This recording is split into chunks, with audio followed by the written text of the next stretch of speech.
রাজ্যপাল বদলে তুগলকি তোপ মমতার। ভোটের আগে আচমকা রাজ্যপাল বদল, বোস অপসারণে ফের সরব মমতা। ধনখড়ের প্রসঙ্গ টেনে বিজেপিকে তোপ। বাংলায় ভোটের এক মাস আগে কেন চেঞ্জ করলেন? কাউকে টাইম কমপ্লিট করতে দিচ্ছেন না। যা করেছেন ধনখড়কে, ধনখড় তাই করেছিলেন। বিজেপির কি করেনি? তাকে এখান থেকে নিয়ে গেলেন ইলেকশন করার পরে উপরাষ্ট্রপতি, তারপরে নজরবন্দি, গৃহবন্দী। অজিত পাওয়ার আমি যখন বললাম যে ভালো করে ইনভেস্টিগেশন করা উচিত, অনেকেই তখন বলেছিলেন কেন আমি এ কথা বলছি, যা বলেছি তা তো সত্য, প্রমাণিত হয়ে গেছে।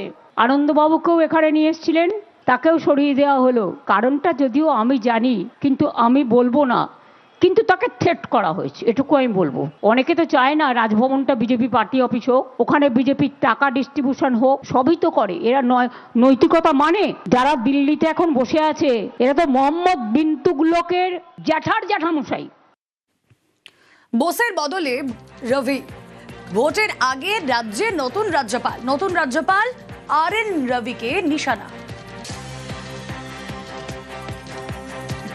দেখলেন তো এখানকার মাননীয় রাজ্যপাল প্রাক্তন আনন্দ বোসকে কিভাবে সরানো হলো। রাজভবনটা বিজেপির পার্টি অফিস হবে, ওখান থেকে টাকা বিলি হবে। আর যাকে নিয়ে এসছেন তার বিরুদ্ধে আমি যেটা শুনেছি এখনো পর্যন্ত, তামিলনাড়ুতে যখন তিনি ছিলেন, সুপ্রিম কোর্টে অনেক কমেন্টস তাকে শুনতে হয়েছে। তিনি কোনো কাজ করেন না বিজেপি ছাড়া, বিজেপির একেবারে প্যারেড করা ক্যাডার। শুনুন, বাংলা কিন্তু অন্য। তামিলনাড়ুতে যা করেছেন, তামিলনাড়ুতে স্ট্যালিনদের জবাব দিতে হয়েছে, প্রতিদিন বেচারারা ফেস করেছে। বাংলায় ভোটের এক মাস আগে কেন চেঞ্জ করলেন? বাংলায় বিধানসভা ভোট কবে হবে? ভোট কি পিছিয়ে যাবে? বাংলায় কি কেয়ারটেকার সরকার দায়িত্ব নেবে? রাষ্ট্রপতি শাসন জারি হওয়ার কি সম্ভাবনা রয়েছে?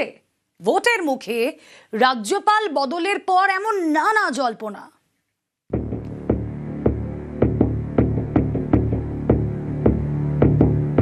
সিভি আনন্দ বোস রাজ্যপাল পদ থেকে ইস্তফা দিয়েছেন বৃহস্পতিবার।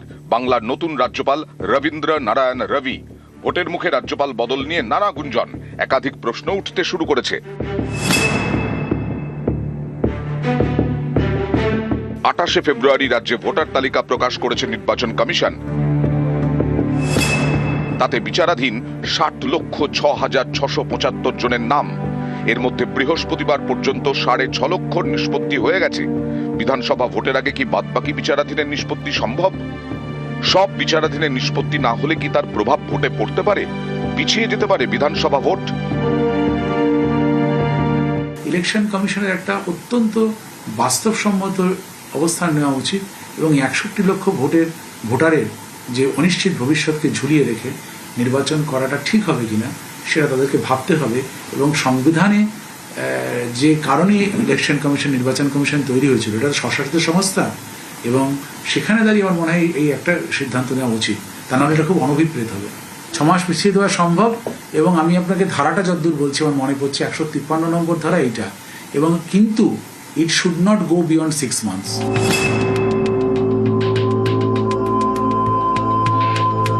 ভারতে টেন্ডার ভোটের ব্যবস্থা রয়েছে।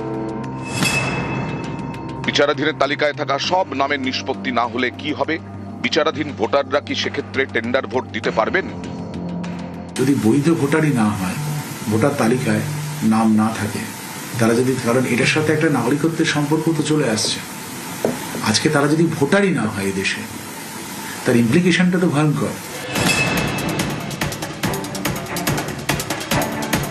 পশ্চিমবঙ্গ বিধানসভার মেয়াদ শেষ হচ্ছে আগামী 7ই মে। SIR এর বিচারাধীন 60 লক্ষের বেশি। 60 লক্ষের নিষ্পত্তি করে ভোট করাতে হলে বিধানসভার মেয়াদ শেষ হয়ে যেতে পারে। সেক্ষেত্রে কি রাজ্যের দায়িত্ব নিতে পারে কেয়ারটেকার সরকার? 8ই মে থেকে সরকারি কাজ, নির্বাচিত সরকার চলে যাচ্ছে, সেক্ষেত্রে কি হবে? সেক্ষেত্রে ওই একটাই প্রশ্ন আসবে, রাজ্যপালের সুপারিশের ভিত্তিতে রাষ্ট্রপতিকে এমার্জেন্সি C-50C জারি করতে হবে।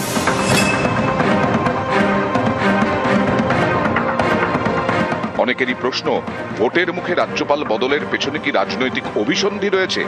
রাষ্ট্রপতি শাসন জারি করে কি পশ্চিমবঙ্গে বিধানসভা ভোট করানোর চেষ্টা?